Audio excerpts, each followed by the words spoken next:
New relight opticals and computerised eye clinic. हमारे यहाँ Sarojini hospital के आई स्पेशलिस्ट डॉक्टर अवेलेबल। अपनी आंखों का मुफ्त मुआयना करवाइए। जी हाँ।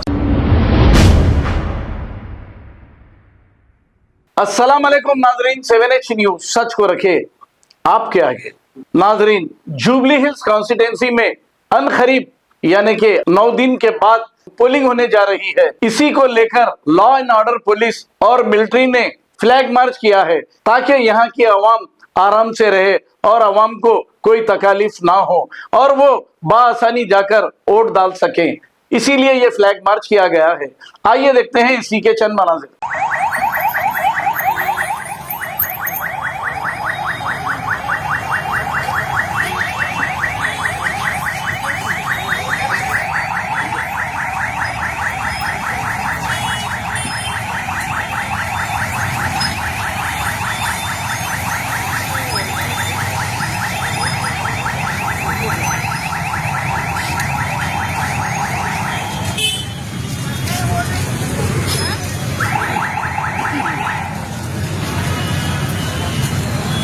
New relight opticals and computerised eye clinic. हमारे यहाँ सरोजनी हॉस्पिटल के आई स्पेशलिस्ट डॉक्टर अवेलेबल। अपनी आंखों का मुफ्त मुआयना करवाइए। जी हाँ। Sun glasses 99 onward, any number glasses from 250 onward, contact lenses any colour ₹99 onward. जो हजरात 60 साल की उम्र से ज्यादा है, हज और उम्रा जाना चाहते हैं, उनके लिए बिल्कुल free number glasses, free home delivery और free eye checkup. New relight optical, Talab Katta, main road, opposite to Baba Bahauddin Dargah. Mobile 9848392127। खबर है शहर की, खबर है गाँव की, खबर है सारी दुनिया की। 7H न्यूज पसंद आए तो लाइक कीजिए, शेयर कीजिए और सब्सक्राइब करना ना भूलें। 7H news.